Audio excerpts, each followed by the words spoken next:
leading up to the storm, it was a chance to review our preps, and I found some holes.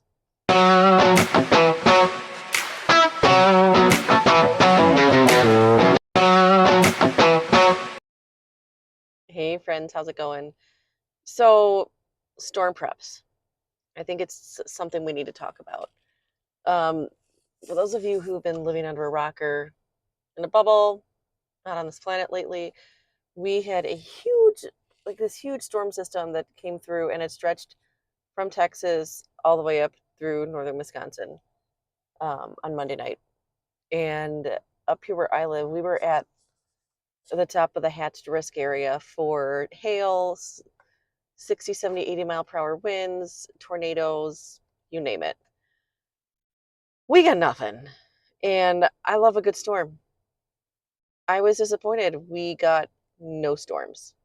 We got maybe 5, maybe 10 minutes total of heavy winds and rain, and that was it. So it was a bit of a bummer.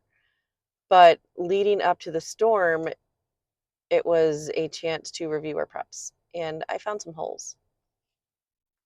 Um, I started out with having the boys repack their emergency/tornado bag, and this is the first time that Bug was able to participate in it. Usually, I've just thrown his things into the bag that I use and call it a day. But he wanted to help, so him and Mr. Man made their bag. And when I looked through it, I was like, okay, we got a couple extra things in here we don't really need. Like, you don't need a soccer ball, boys. But I was very proud of them because by the two of them doing that, they took some ownership and responsibility, and it made them feel a bit more prepared for what could potentially happen. And we also took the opportunity to talk about, when do we go downstairs? Where is the bag going to be? Where are we going when we go to the basement when the sirens go off? And my bag, I packed it later on Monday, to be honest, because I had work to get done and my computer goes in that bag. So that's the first thing I pack, and then my clothes on top of it. I need a better system for that, but it works for now. And as it is, I have a bag that I always keep in the vehicle with me. It is an ugly, obnoxious orange leather tote that it's a messenger bag that I got. It's a, oh man, I can't think of the name of it. It's some fancy French brand that my cousin got for me a long, long, long time ago, back in the early aughts when I was getting ready to go to college. So she got it for me to be a sophisticated college student in Chicago. And I love that bag. It is awesome. And like I said, for the life of me, I can't think of the name of it right now. Longchamp. Is that right? I think it's a Longchamp bag. Awesome. And 25-ish years later, it's still holding up quite well. But that is always in my vehicle every day. I have clothes for me and the boys, plus diapers for Bug, to get through 3 days. I have a handful of snacks, and there's cash hidden in there too, because, or is there? um, but I've got like the basics for us to get through for 3 days. I do need to get better with getting some like real food stuffs in there, but the snacks and stuff I have in there get rotated out regularly because you don't want like your cheese and crackers sitting in a hot car in the bag in the middle of summer, because that cheese gets nasty really quick. So every other week, I'm just making sure that whatever's in there is coming out and into my in-house snack pack, so it gets eaten. But that stays in my vehicle, so it's one less thing I have to worry about. But in our 3-day bags, in our bags, 3 pairs of underwear, 2 pairs of socks, 2 shirts. For me, I do a tank top and a t-shirt. For the boys, it's 2 t-shirts. The boys they're small enough that I can throw a sweatshirt for each of them in. So they each get a sweatshirt and a pair of sweatpants. Now that it's coming up on summer, we throw a pair of like soccer shorts in for each of them as well. For me, a sweatshirt's going to take up extra space, so I put a flannel shirt in there because it's a little bit extra to. It's not super heavy, it's not super light, but it will at least protect me and give me some additional warmth if I need it.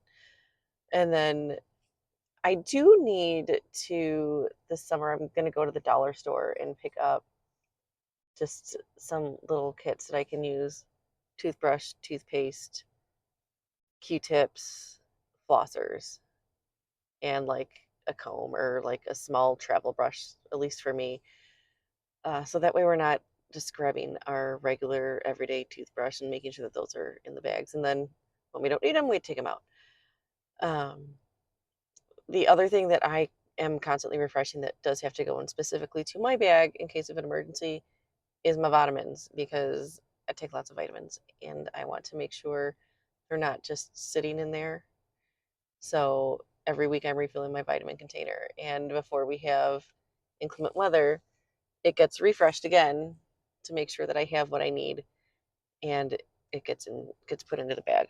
Um, but that's it.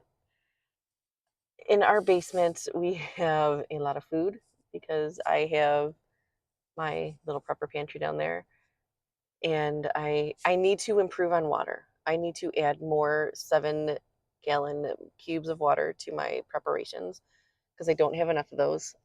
I have multiple smaller bottles that I can fill, but I don't have enough 7-gallon jugs. And I do rotate the water in those jugs, in the small bottles and in the 7-gallon jugs, because you don't want it just sitting there, because it's no, you just don't want to have your water sitting around. Like you want to be using it. It's just like with your prepper pantries. You want it to be first in, first out. Rotate what's in there because you need to store what you eat and eat what you store.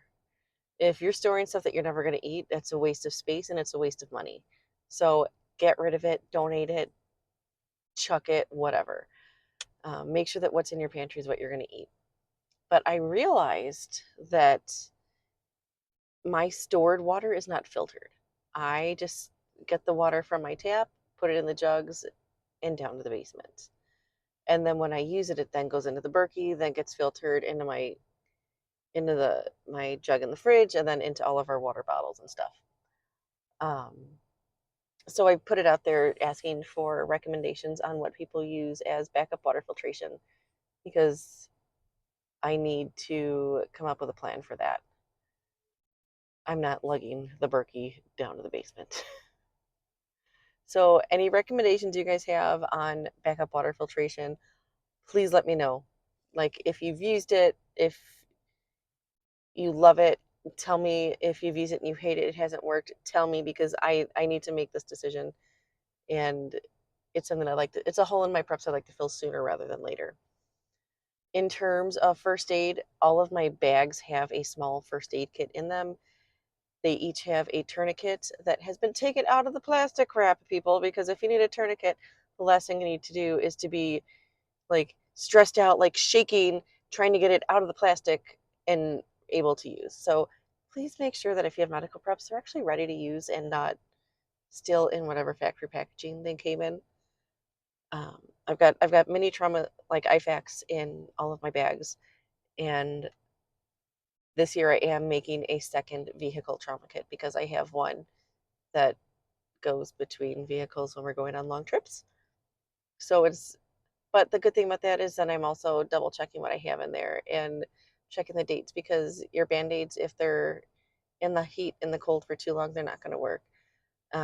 Like if you get the alcohol prep wipes, the Neosporin type stuff, that's not going to work if it's been through multiple seasons of hot and cold. So those are always getting rotated out, refreshed, so that I know that what I have is something I can use. But the other thing that goes in the bags is very important, and this is comfort and care. So the boys, if we go to the basement, they each get to pick one stuffy that they can take with them. They each have one blanket that they can take with them. And these are small blankets. They're not like ginormous comforters. Even though like there's nothing better than being wrapped up in a ginormous comforter when the storm is raging and you're a little bit scared. It's discomforting. But I also make sure that we have something fun. So I put Uno in the bag, and Mr. Man went and got a regular old deck of cards. He's like, "Well, we could play sevens in the basement, Mama." And I'm like, "Yes, we can. We can play sevens or we can play Uno. It's going to be great." It's like you can play Uno and I can play solitaire. I don't know, we'll figure it out. But those are nice, and those easily fit. Actually, I need to pick some up, but those will fit into a like travel soap thing. So I need to pick up a few more travel soap things for my decks of cards because it'll keep them a little bit more waterproof and less likely to get ruined. But yeah, that's it. And I mean, because I'm getting ready for Midwest preparedness, all of my camping gear is in the basement. It's staged to come upstairs at the end of the week when I go pick up my girlfriend's van. And lanterns all have batteries. We got everything ready to go. So I also have that stuff easily accessible in case I need to leave my house for any reason. So just think about your preps. What can you do to make it easy? And your 3-day bag is not going to be a ginormous suitcase, Karen. You do not need to take all your clothes with you. Keep it simple, stupid. Keep it simple, stupid. We don't need a ton of stuff. That your 3-day bag needs to be something that you can easily put on your shoulders and carry. For the boys, it's a smaller duffel. For myself, it's an actual like 3-day backpack that I have that I can do the waist strap and the chest strap to really make sure that it's secure and the weight is evenly distributed. And I have practiced walking with it full up and down the stairs lots of times because that's what I do. So take care. We are entering storm season, so be prepared, be knowledgeable about what weather you could run into. Is it going to be flooding? Is it going to be tornadoes? If you're down south, you get the hurricanes. So you never know what's going to happen. So be safe, be aware, and we'll chat later. Bye, friends.